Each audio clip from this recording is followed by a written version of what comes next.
নমস্কার।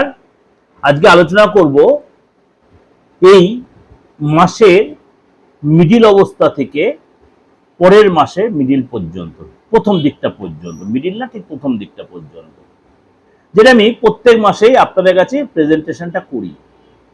এটা চলছে জুন মাস, অর্থাৎ জুন মাসের 10 তারিখ থেকে জুলাই মাসের 10 তারিখ পর্যন্ত।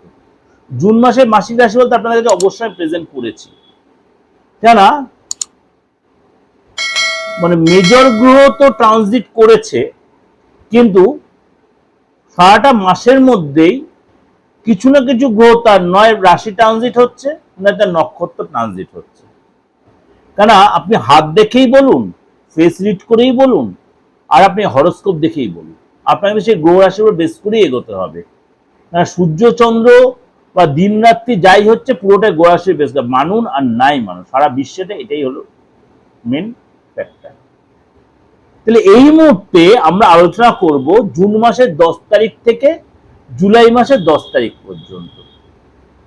জুন মাসের 10 তারিখ থেকে তার মধ্যে গ্রহ রাশির সিচুয়েশন 21 তারিখে যেমনি মঙ্গল তার নিজ রাশি মেষ রাশি ছেড়ে বৃষ রাশিতে প্রবেশ করবে। বুধ 22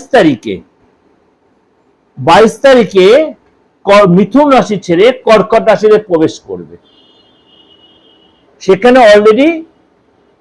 অলরেডি বৃহস্পতি, দেবগুরু বৃহস্পতি উচ্চ হয়ে বসে আছে। এরপর শুক্র কিন্তু অলরেডি 8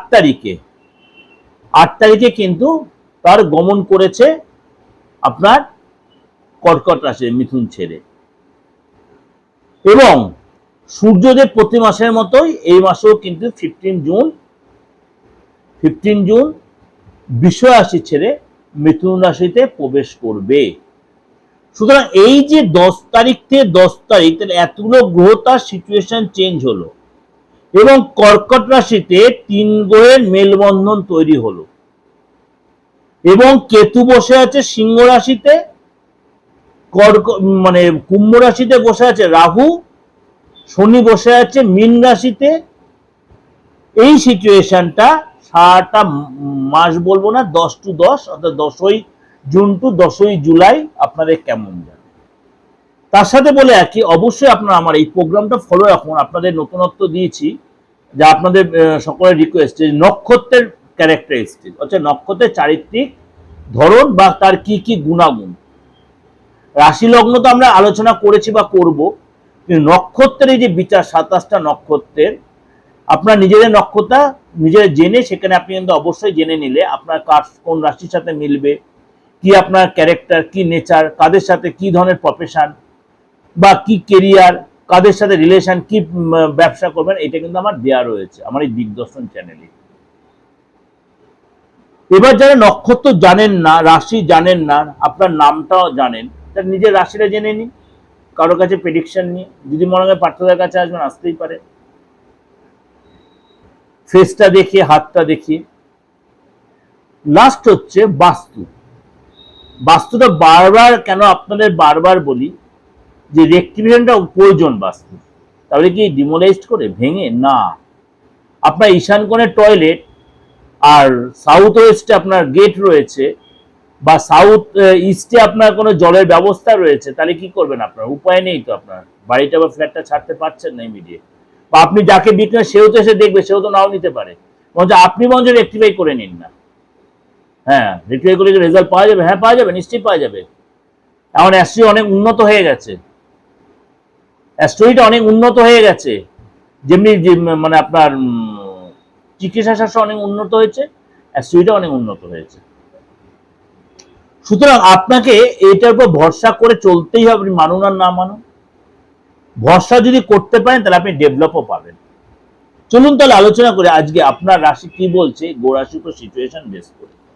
সিংহ রাশি, আপনার রাশিতেই কেতু মহারাজ বসে আছে, এবং আপনার রাশির দ্বাদশ স্থলে অর্থাৎ কর্কট রাশিতে দেবগুরু বৃহস্পতি, শুক্র এবং বুধের কম্বিনেশন তৈরি হচ্ছে।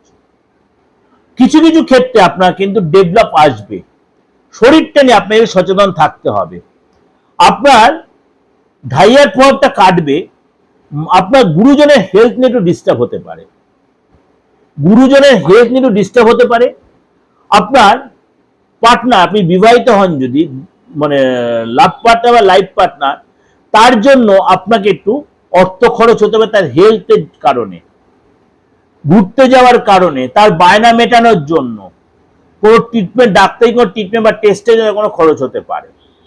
আপনার নিজের হেলথ নিয়ে ডিস্টার্ব হতে পারে, আপনার নিজের হেলথ নিয়ে ডিস্টার্ব হতে পারে, পেটের প্রবলেম, খাওয়া দাওয়াতে পেটের প্রবলেম, অনেক ভমিটিং টেন্ডেন্সি, বা অনেকবার আপনার হয়তো টয়লেটে যেতে হচ্ছে, লু লেগে যাওয়া, এখন যেরকম ওয়েদার চলছে, ঠান্ডা গরম লেগে যাওয়া, এগুলো কিন্তু আপনার অনেকটাই কষ্ট আপনাকে দেবে সিংহ রাশি।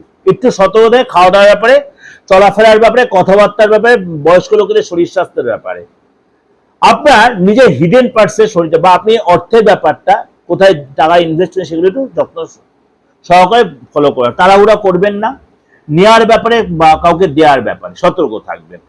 এই সময় কিন্তু আপনার সময়টা ভালো মন্দ মিশিয়ে, কারণ বৃহস্পতি দ্বাদশ স্থলে থাকছে, তার সাথে শুক্র থাকছে, বুধও থাকছে, যদিও এটা ট্রানজিট, এরপরে আপনার রাশিতে আবার আসবে যখন, তখন আপনার সময়টা আসতে অবশ্যই চেঞ্জ হবে।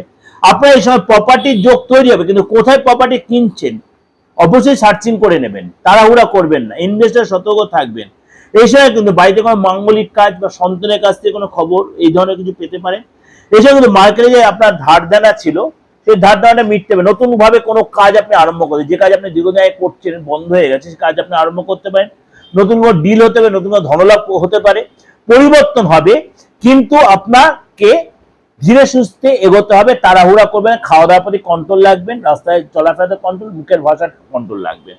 ফ্যামিলির সাথে ঘুরতে যাবেন, সময় কাটাবেন, কোনো হয়তো সমুদ্রে গেলেন, নদীতে গেলেন, এরকম ঘুরতে গেলে কিন্তু জলযান চড়তে সাবধান। আপনার খরচ কিন্তু বাড়বে, ইলেকট্রিক্যাল কোনো আইটেম কেনার জন্য, মনে হয় ফ্রিজ কিনলেন, পাখা কিনলেন, কুলার কিনলেন, এইসব কিন্তু আপনার খরচ বাড়বে। সন্তান যারা ঠিকই আছে, সন্তানের এসব স্থান চেঞ্জ, সন্তানের জন্য আপনার খরচ বাড়বে। চাকরি যারা মনে হয় ঠিকই আছে, ওভারঅল ভালো সুযোগ সুবিধা আছে, বসের সুসম্পদায় নতুন চাকরি পেতে পারেন।